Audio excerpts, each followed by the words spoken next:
President Trump is pushing congressional Republicans to pass tax reform quickly. On Sunday, Mr. Trump and Vice President Mike Pence joined a conference call with House Republicans, urging them to adopt the budget the Senate passed last week in order to speed up the tax reform process.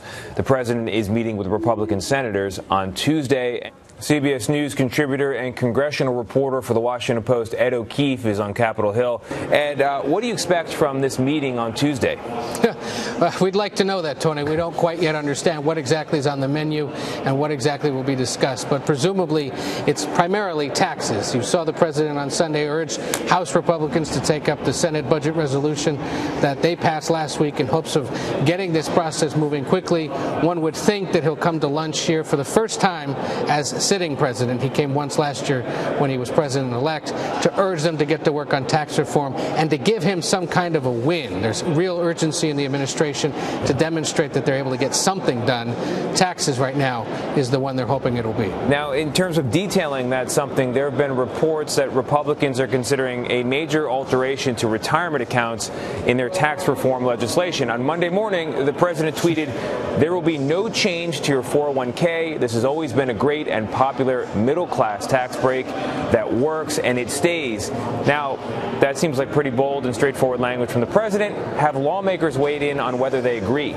Well, we know that this idea of dipping into the 401ks or taxing it was floated last week in reports in the Wall Street Journal and the New York Times. I think that was pretty much all it was, a trial balloon to see how well it would be received. I think the president's tweet signals they understand it was not received well. The other thing that happened Monday, interesting, was that Ivanka Trump, the president's daughter, was in the Philadelphia area telling a crowd there and telling reporters that they are definitely going to have some kind of a tax credit for having children. There was some concern about what exactly would come of the child tax credit. She was making clear it would be there, and also insisted, and on what grounds it's unclear, that everyone in the United States will be getting a tax break. There's been some discussion about that, whether high-income earners would in fact maybe see their taxes go up, or whether there really would be relief for middle-income Americans.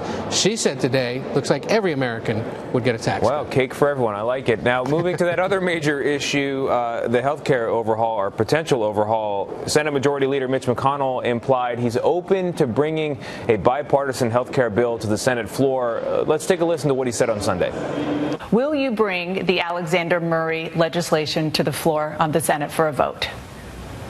Well, what I'm waiting is to hear from President Trump what kind of health care bill he might sign. If there's a need for some kind of interim step here to stabilize the market, we need a bill the president will actually sign. And I'm not certain yet what the president's looking for here, but I'll be happy to bring a bill to the floor if I know President Trump would sign it. Now, I admit to be reeling a little bit here. Are Republicans more focused on health care or tax reform at this point? I think they'd definitely like to see a big win on tax reform because it's a signature campaign pledge. Remember, on health care, the campaign pledge was we'll undo Obamacare. Well, they're not going to be able to do that. And this bipartisan plan that the president hasn't weighed in on yet is merely a bipartisan fix to the current system. It would not fulfill the pledge. So you saw McConnell there take a non-committal stance. I would suspect if you're Lamar Alexander, who would attend Tuesday's lunch, you might raise your hand and ask, hey, what do you think of my plan, and can we vote on it? If the president says yes, you would think it would happen very quickly, maybe even ahead of tax reform. But if not, this could fester longer at a time when millions of Americans are preparing to enroll in next year's health insurance coverage. So we'll see. I think there's the nonplussed response of the president and Republican leaders at the top signals that they understand at this point health care is probably a lost cause.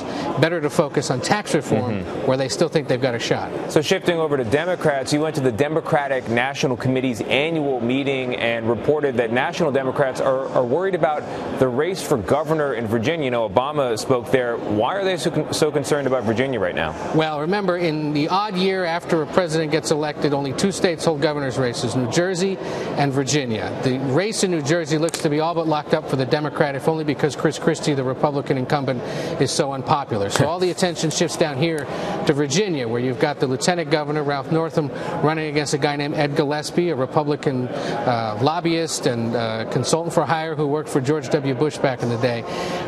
The state has been trending blue in the last several statewide or national elections.